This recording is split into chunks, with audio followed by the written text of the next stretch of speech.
आज स्टोरी पढ़ी parliament member पिछले बार भी कट्टी है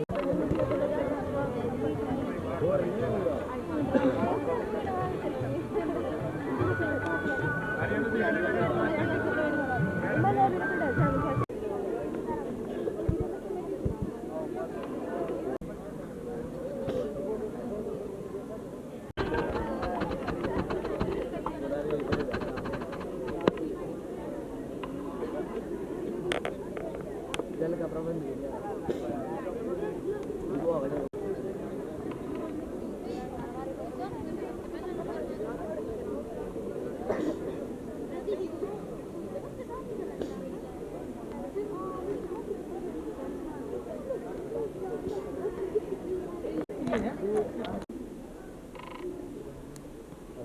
ओके चलो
हमारे विद्यालय के शीर्ष माननीय प्राचार्य महोदय जी, सम्मानित शिक्षकगण व मेरे प्रिय साथियों, आज की मॉडल युवा ग्राम सभा में मैं रिया आप सभी का हार्दिक स्वागत करती हूँ।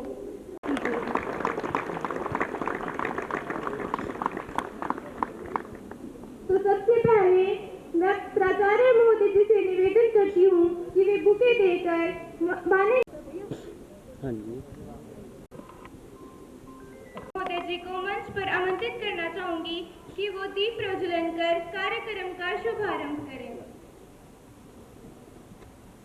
के साथ हमारे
आत्मा है, जहां लोग स्वयं निर्णय लेने की प्रक्रिया में भाग लेकर अपने गांव के विकास का मार्ग तय करते हैं। इस मॉडल युवा ग्राम सभा के द्वारा हम JNV यमुनानगर के छात्र यह समझाने का प्रयास करेंगे कि लोकतंत्र व ग्राम सभा जमीनी स्तर पर किस तरह से काम करती है और यह किस तरह से अपने देश तथा गांव के उज्जवल भविष्य को आकार देने में सहायता कर सकती है। अब मैं हमारे मुख्य अतिथि जी व प्राचार्य जी से कार्यक्रम को शुरू करने की अनुमति चाहूंगी। अब आप मॉडल युवा ग्राम सभा का कार्यक्रम शुरू कर सकते हैं। नवोदय विद्यालय यमुनानगर में आदर्श युवा ग्राम सभा का आयोजन होना निश्चित हुआ है, तो आप सभी का ग्राम सभा में उपस्थित होना अपेक्षित है। सुनो सुनो सुनो। क्या आपने ग्राम सभा संबंधित पोस्टर लगवा दिए? जी हाँ, सभी जगह पोस्टर भी लग चुके हैं। आपका बहुत बहुत धन्यवाद। हमारे गांव के विकास के लिए बहुत महत्वपूर्ण है। इस सभा में जो सदस्य हिस्सा लेने चाहते हैं, मैं उन सबका आपके साथ परिचय करवाना चाहती हूँ। सबसे पहले मैं सरपंच प्रीतिका, सचिव दिव्या, सहायक सचिव कनिष्का, वार्ड सदस्य 1 सागर, वार्ड सदस्य 2 वंश, वार्ड सदस्य 3 चेतना, वार्ड सदस्य 4 भूमिका, वार्ड सदस्य 5 जितेंद्र, नशा मुक्ति जागरूकता प्रतिनिधि रेहान, वन मित्र चिरायु, स्वयंसेवी संगठन प्रतिनिधि तमन्ना, चौकी हवलदार अभिनव, महिला स्वयंसेवी वैभवी, ट्रेनर यशिका, किसान प्रतिनिधि, स्वास्थ्य कार्यकर्ता प्रिया, एनजीओ छात्रा प्रतिनिधि यशिका, और जो हमारे सारे ग्रामीण बैठे हैं वो हमारे गांव की शान है।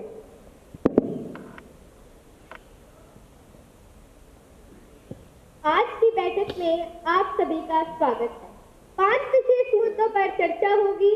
पहला पानी, दूसरा शिक्षा, तीसरा नशा मुक्ति, चौथा डिजिटल साक्षरता, 5वां वृक्षारोपण। मैं आप सभी से आशा करती हूँ आप सभी अपना सहयोग देंगे व सार्थक निर्णय लेकर गांव के विकास में मदद करेंगे। अब मैं सरपंच जी से निवेदन करती हूँ कि वो बैठक की कार्यवाही शुरू करें। ये महत्वपूर्ण है क्योंकि आज हम अपने युवाओं की चुनौतियां और गांव से जुड़ी समस्याओं पर कि आप सभी क्रमवार अपने विचार रखें। तो सबसे पहला मुद्दा है पानी की समस्या। मैं चाहूंगी कि इस मुद्दे पर थोड़ा विचार विमर्श कर लेना चाहिए। सरपंच जी, हमारे गांव में 3 हैंडपंप खराब हैं और टैंकर की भी आपूर्ति कम है।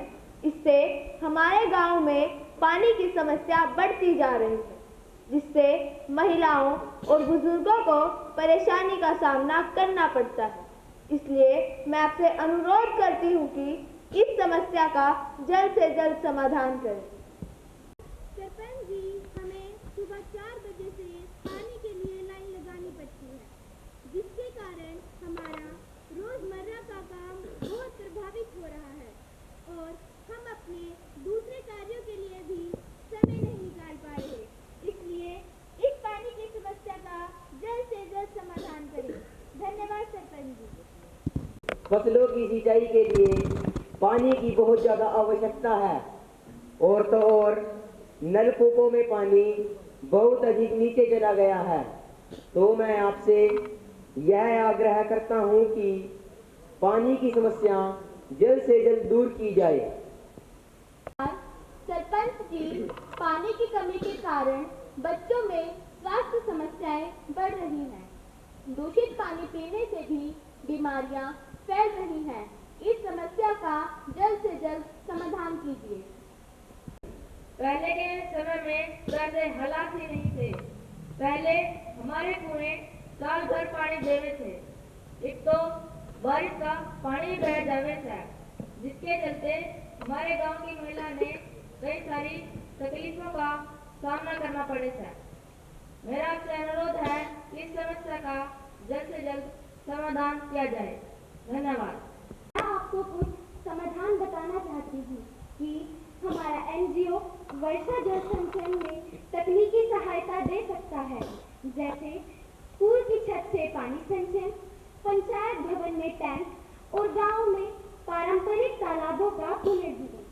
अगर ये सभी समाधान हमारे गांव द्वारा अपनाए जाए तो हमारे गांव से पानी की समस्या अवश्य ही कम हो जाएगी। सुनकर पंचायत ने कुछ इस तरह है। सबसे पहले तो 3 हैंडपंप की मरम्मत कराई जाएगी, जिससे हमारे गांव की महिलाओं और बुजुर्गों को कोई परेशानी ना हो। दूसरा, तालाब गहरीकरण और वर्षा जल संरक्षण कार्यक्रम भी चलाए जाएंगे, जिससे हमारे किसान भाइयों को भी इस समस्या से राहत मिले। मुझे आशा है कि आप सभी की इन फैसलों में सहमति होगी। स्कूल में विज्ञान और गणित की शिक्षक नहीं है, इसलिए बच्चों को तैयारी में कठिनाइयाँ होती हैं। मैं चाहती हूँ कि हमारे स्कूल में विज्ञान और गणित की शिक्षक उपलब्ध कराए जाए, ताकि बच्चों की शिक्षा प्रभावित ना हो। धन्यवाद। हमें स्कूल में विज्ञान व गणित से संबंधित प्रैक्टिकल करने का भी मौका नहीं मिल पा रहा है, जिसकी वजह से हमारी शिक्षा बहुत प्रभावित हो रही है। हमारे यहाँ बिजली भी बहुत कम समय के लिए आती है, जिससे हम पढ़ नहीं पाते, ऑनलाइन क्लास लगा पाते। चलो दिन में तो चल जाता है, परंतु रात को तो बिजली अवश्य ही होनी चाहिए। और अब तो परीक्षाएं भी आ रही हैं। यदि ऐसे ही चलता रहा तो हम पढ़ाई में काफ़ी पीछे रह जाएंगे। कृपया कर इस बात पर गौर करिए। ये आजकल क्या देखने में आ रहा है कि स्कूलों में लड़कियों की उपस्थिति कम हो रही है, बल्कि सरकार तो लड़कियों की शिक्षा पर ज़्यादा से ज़्यादा ध्यान दे रही है।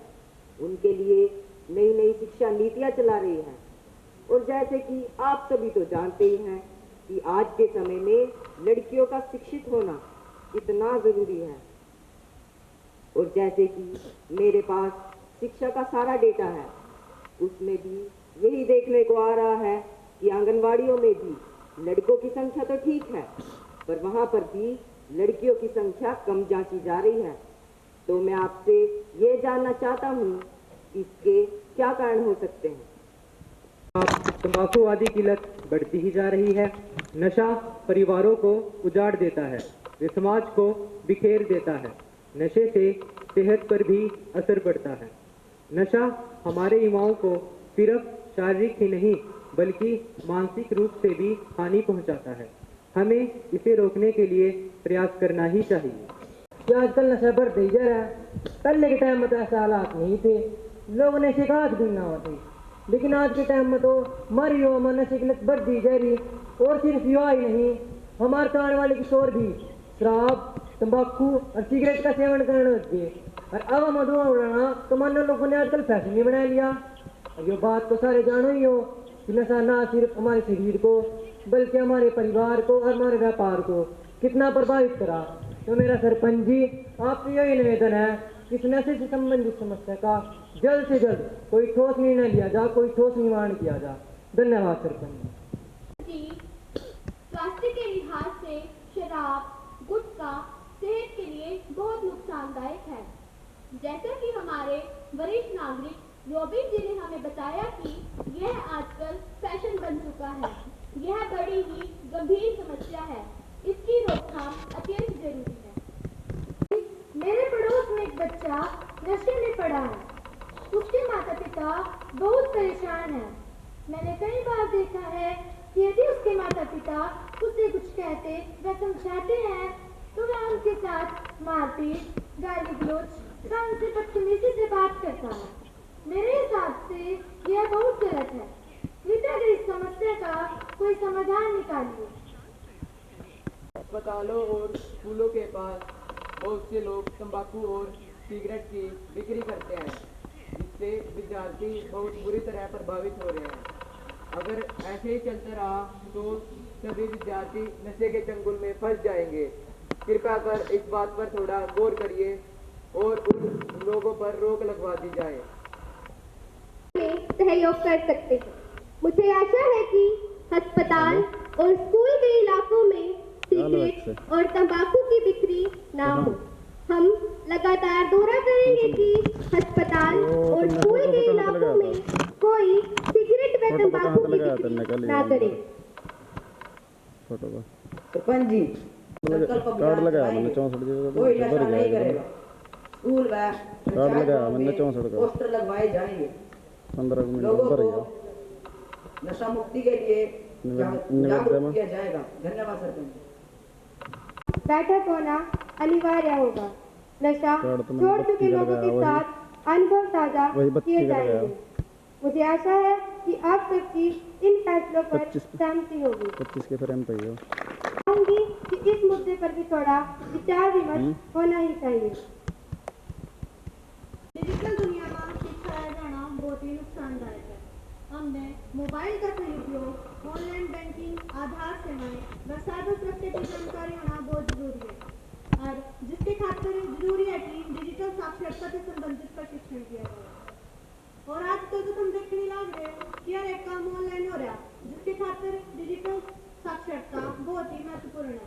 धन्यवाद सरपंच। बहुत जरूरी है। यदि लोग डिजिटल रूप से सक्षम हो तो भ्रष्टाचार भी कम होगा।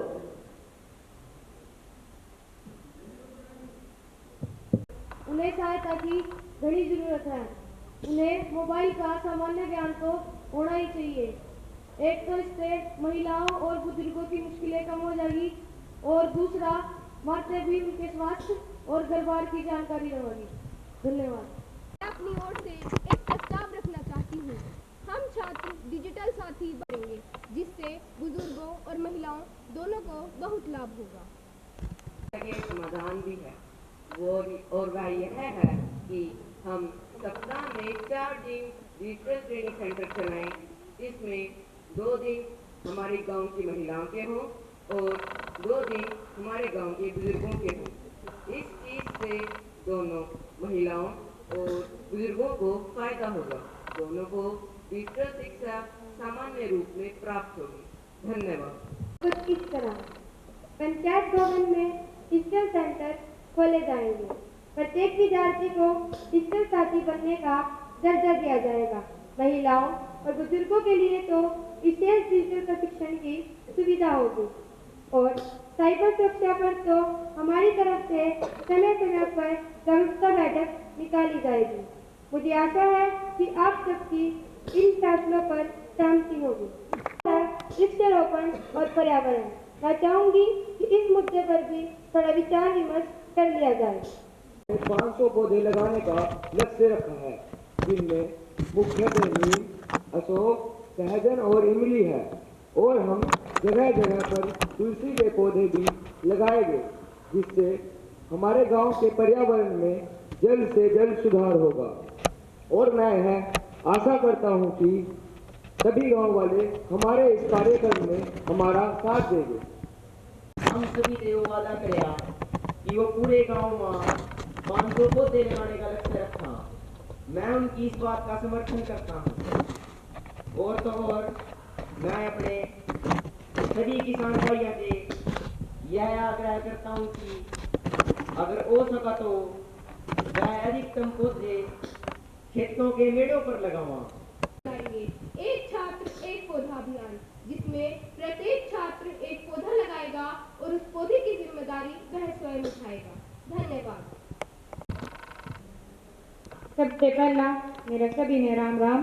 पिछले 3 महीने में हमारे गांव के विकास के लिए पंचायत ने जो कदम उठाए हैं जो कुछ इस तरह हैं।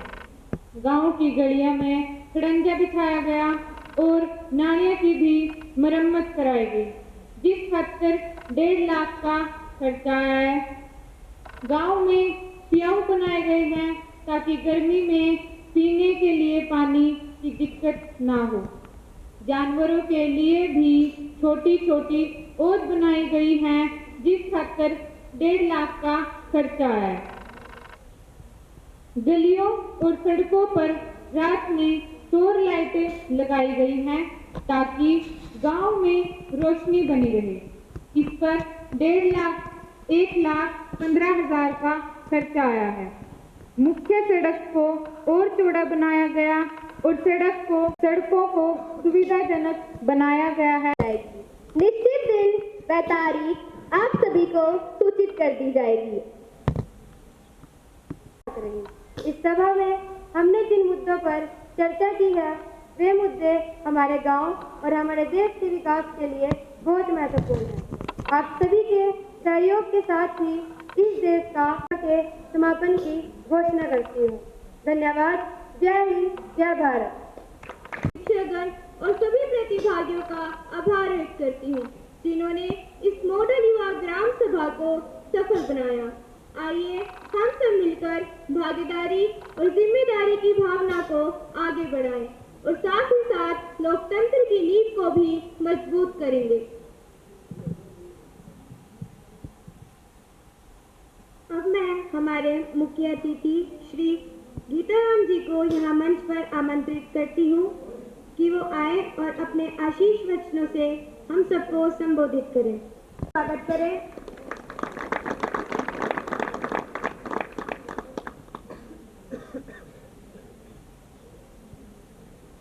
शिक्षागण और मेरे प्यारे बच्चों, विद्यार्थियों, मैं विद्यालय में पहले भी आया हुआ, अब फिर मुझे मौका मिला है। इसके लिए मैं सभी जो शिक्षक गण हैं, प्रधानाचार्य है, इसका धन्यवाद करता हूँ। अब प्यारे बच्चों, जो मैंने ये प्रोग्राम देखा काफी दिनों से कर रखी है और बड़ा अच्छा लगा। इसमें एक बात और जोड़ देना, आजकल स्वदेशी चल रहा है। जो भारत सरकार है, हमारे प्रधानमंत्री पूरी से जोड़ दे रहे कि स्वदेशी अपनाए। आप किसी भी देश की बात देख लो, कोई भी कंट्री देख लो, कहीं भी आप विचार कर लो, वो कई भाषा में बोलते हैं। पर ये हमारा जो बात कल्चर है ना, ये इसमें अलग अलग सी है। इंग्लिश भी बोलते हैं, ये भी बोलते हैं, दूसरा भी भाषा बोलते हैं। हम अपनी भाषा बोले कि आज सारे देखो, महाभारत काल देखो, कोई भी देखो, डिजिटल तो यहाँ बहुत पहले था। आपको डिजिटल इतना है दुनिया। आप देखो पहले देखिए आपने महाभारत में, रामायण में भी आदमी गैप हो जाता था। कहीं बाहर के होते, बाहर की चीज का तो पुस्तकालय मेरे पास ये है, ऐसा नहीं है। अपनी हिंदुस्तान की चीज को यूज करो, ये हमारे लिए देश प्रेम भी है। मैं के बात करता हूँ, मुझे आपके अपने विद्यालय में आपके विद्यालय में आने का सौभाग्य प्राप्त हुआ। मैं आप सभी का हार्दिक स्वागत करता हूँ। शिक्षा हमारे जीवन की एक महत्वपूर्ण उपयोगी नागरिक बनाती है। जो विद्यालय के बच्चे हैं ना, शिक्षक तो उनका कोई सब कर ही नहीं सकता, क्योंकि आप लोग ना, आप देखो मेरी गुड़िया भी यहीं से पढ़ के गई हुई है। मैं अब वो हिमालयन में कोर्स कर रही है। अभी बताओ कि ऐसे यहाँ कैसे एडमिट हुई, वो सिलेक्ट करा आपने। चुनिंदा बच्चों में आप चुने हुए हैं, जिसमें से आप यहाँ बैठे हुए हैं। शिक्षक तो आप मतलब शिक्षा तो आपने बहुत ज्यादा बच्चे होगा। प्यारे विद्यार्थियों, अपने ध्यान और मेहनत अनुशासन बनाए रखना चाहिए और अपने गांव समाज के विकास में योगदान देना चाहिए। और ये आपकी जिम्मेदारी भी बनती है। कठिनाइयां आएंगी लेकिन ये अंदर प्रयास सफलता दिलाएगी। कठिनाइयां तो एक काम में आए, आपने भी पता नहीं कितनी कठिनाइयां हैं जो यहाँ बैठे आके। आपके लिए दो महत्वपूर्ण चीजें हैं। एक तो हमारे जीवन में सबसे आप जितना भी बचाओ, जितना पानी बचाओ उसको बचाओ। पानी हमारे लिए तो आप देखो कितना % पी रही हो, क्या पानी है, क्या हो रहा है। कई हैं समाज में ऐसे भी हैं जो मानते नहीं है, ऐसे ही नालियों में पानी चल रखे करना। मेरे गांव में बहुत समस्या है, जो मानने जाना उसको मानते नहीं हो, पर उनको ज्ञान नहीं है इस चीज का। आप लोग बड़े इनको ज्ञान दो, जो जिससे मिला उसको पानी का ज्ञान दो कि पानी कैसे बचाना चाहिए। दूसरी है स्वच्छता। आप देखो कोई भी है गांव में गया है कि दोबारा गांव का निकाला नालियों में फेंक देते हैं।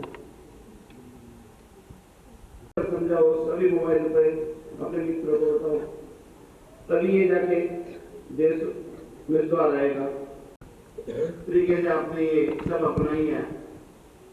तो इसमें दो होती है, ग्राम सभा होती है और एक ग्राम पंचायत होती है। ग्राम पंचायत तो चुनिंदा होती है। ग्राम सभा में जो बच्चा जिसकी उम्र 18 साल है वो भाग रखता है। अब तो सरकार ने ये कह दिया कि जो भी काम होगा तो 70% ग्राम सभा के सहयोग होनी चाहिए, तब कोई काम पास होगा। अरे डिजिटल में ऐसे है कि पहले तो सरपंच का पता नहीं था, अब तो कोई भी ग्रामीण जो ऐप चले हुए हैं, बीसर पत्र ने कितना काम कहाँ किया है, किसके लिए फंड आया है, एक चीज का ब्यौरा है। जो संपत्ति खर्च करेगा ऑटोमेटिक जाएगा जी, तो वो समझ रहे आपने कहाँ जाएगा। बस धन्यवाद जी, आचार्य साहब आपका बहुत बहुत बच्चों प्यारे बच्चों आपका धन्यवाद। जय हिंद जय भारत। पर स्वदेशी का जरूर करो, एक ये मुहिम चली हुई है स्वदेशी की। महोदय जी को मंच पर आमंत्रित करना चाहूंगी।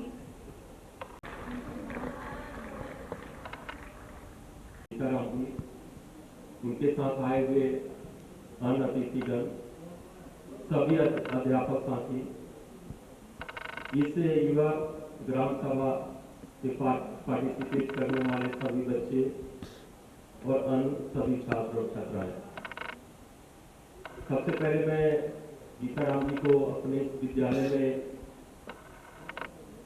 हार्दिक स्वागत करता हूँ, हार्दिक अभिनंदन करता हूँ कि उन्होंने अपने बहुमूल्य समय में से कीमती समय निकाल करके इस कार्यक्रम को सफल बनाने में योगदान किया और स्कूल में आने की कष्ट किया। बच्चों, ये प्रोग्राम आप सभी ने बहुत ही मेहनत करके आज बहुत ही अच्छे तरीके से संपन्न किया है और इसकी सारी रिकॉर्डिंग आज ही अपलोड कर दी जाएगी और इसका असेसमेंट होगा रीजनल लेवल पर हमारा कोई पोजीशन है। इस कार्यक्रम को तैयार करने में हमारे दो टीचर ने बहुत मेहनत किया है, श्री विपिन कुमार कौशिक जी और रेणु मैडम ने। लगातार एक हफ्ते से आप सभी इसका रिहर्सल करते रहे और आज इसको बहुत ही इफेक्टिव ढंग से, बहुत ही अच्छे तरह से आज संपन्न किया। भारत सरकार ने पहली बार ये कोशिश की है पता लगे कि ग्राम सभा में क्या क्या गतिविधियां होती है और ग्राम को कैसे विकसित करें। जैसा कि हम सभी जानते हैं 70% जनसंख्या भारतवर्ष का गांव में रहती है, ग्रामीण क्षेत्र से आते हैं। अगर भारत को विकसित होना है तो उसके गांव, रूरल एरिया, वो सबसे पहले विकसित होना होगा और यहीं से विकसित भारत की नींव है। ये फाउंडेशन विकसित भारत को, अगर भारत को विकसित करना है तो हमें ग्राम को, हमें अपने गांव को विकसित करना होगा। और बच्चे, आप सभी ने देखा होगा, मैंने इस ग्राम पंचायत को भी देखा, बहुत सारे ग्राम पंचायत को देखा, तो अलग अलग जहाँ पर सरपंच बहुत ही अच्छे हैं, इफेक्टिव हैं, जितना फंड आ रहा है उसको अच्छे ढंग से अपने ग्राम को विकसित करने में लगाते हैं, तो उनका अलग से एक ग्राम पंचायत दिखता है। तो ये चूहर प्रतापगढ़ का ग्राम पंचायत बहुत ही अच्छा है, हर तरह की सुविधाएं हैं वहाँ पर। तो इस तरह से आप सभी ने एक ग्राम पंचायत का यहाँ पर रोल किया और सभी बच्चों का रोल बहुत ही अच्छा रहा और इसमें हमारे बाकी बच्चों ने भी बहुत साथ दिया। इस मॉडल युवा ग्राम सभा को संपन्न करने में, इसको व्यवस्था को ढंग से करने में सभी बाकी बच्चों और आज सभी के सहयोग से इस ग्राम सभा का आज सही ढंग से समापन हुआ। तो मैं सभी को, सभी टीचर्स, बच्चों को धन्यवाद करना चाहूँगा और आपको हमारे तरफ से आशीर्वाद है कि आप सभी इसी तरह से कार्य करेंगे और अपने स्कूल का नाम रोशन करेंगे। धन्यवाद सभी को। इसी के साथ इस शुभ कार्यक्रम का समापन करते हैं। आप सभी का बहुत बहुत धन्यवाद। जय हिंद, जय भारत। पार्टिसिपेंट्स हैं वो एक ग्रुप फोटो के लिए यहीं पर रुक जाएंगे। धन्यवाद। मैं चाहूंगी आज के इस कार्यक्रम के मुख्य अतिथि महोदय और प्राचार्य महोदय जी को और साथ में गांव से आए हुए सभी अतिथिगण कृपया हमारे विद्यार्थियों के साथ एक ग्रुप फोटो के लिए सामने आए।